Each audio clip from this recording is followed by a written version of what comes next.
মালদহের বামনগোলা ব্লকে বন্যা কবলিত এলাকা পরিদর্শনে এলেন উত্তর মালদা সাংসদ খগেন মুর্মু।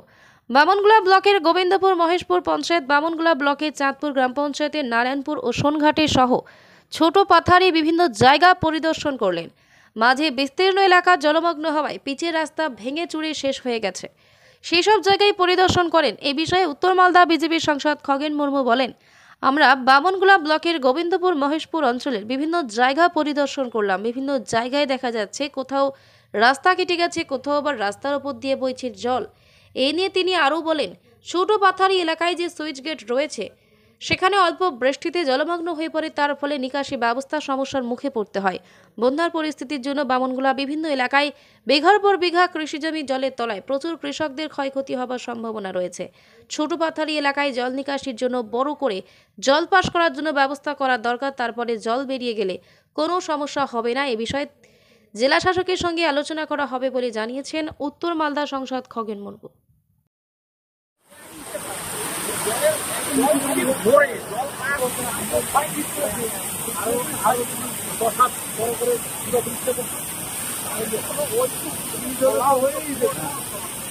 থেকেই চলছে আমাদের চাঁদপুর অঞ্চলের বিভিন্ন জায়গাতে, যেখানে যেখানে এই যে জলের যে আজকে বন্যা, জলের সুর, এই যে বন্যাতে বহু এলাকা প্লাবিত হয়েছে।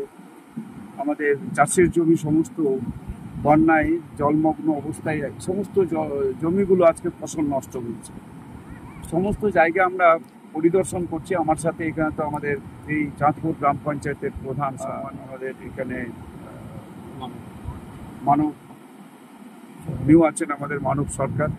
এছাড়া আমাদের পঞ্চায়েতের সমস্ত কার্যকর্তা, এই এলাকার যারা আমাদের তারাও রয়েছেন, গ্রাম পঞ্চায়েত, পঞ্চায়েত সমিতির সদস্য যারা, তারাও সঙ্গে থেকেছেন। তা আমার সবচাইতে যে একটা কষ্ট হচ্ছে যে এই যে এত বড় একটা এলাকা, কয়েকশো হেক্টর জমি পুরোপুরিভাবে আজকে জলের তলায় চলে গেছে। এই জমিতে সমস্ত ধান লাগানো ছিল।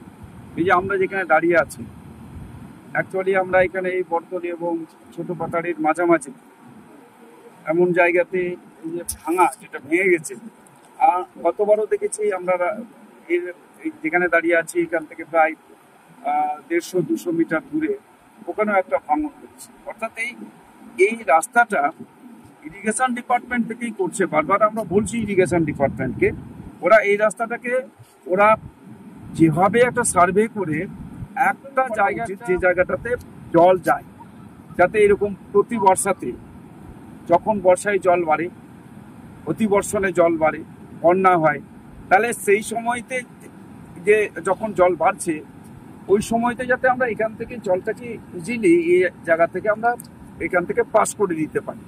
সেটা ইরিগেশন ডিপার্টমেন্টকে এই বিষয়তে আমি বলবো তারা একটা সার্ভে করুক, এবং সার্ভে করে নির্দিষ্ট একটা জায়গাতে একটা জায়গা হতে পারে বা দুটো জায়গায় অন্তত পক্ষে এই একটা কালভার্ট করা দরকার। একটু বড় দিনে হবে না, আবার জল আটকে যাবে, উপরে আবার বন্যা হয়ে যাবে, যেখান দিয়ে জল যেতে পারে। প্রধান সাহেবও একই কথা বলেছেন, আমাদের সম্মানীয় মানব সরকার, ওনারও বক্তব্য একই, যে আমরা যদি এখানে কালভার্ট করে দিতে পারি, বড় বড় স্প্যান যত বড় বড় করা যায়, জল পাস হয়ে যেতে পারে, ইজিলি সহজে চলে যেতে পারে।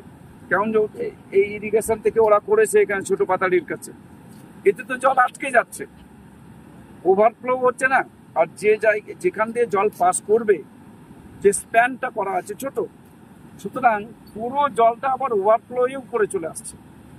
এখানে যেটা দেখা যাচ্ছে, এখনো আমরা দেখছি উপরের স্তর আর নিচে, আমরা যেখানে দাঁড়িয়ে আছি প্রায় এখনো আমার তো মনে হয় 3 ফিট উপরে এদিকে আছে, বাঁ দিকে 3 ফিট উপরে আছে, এদিকে 3 ফিট নিচে।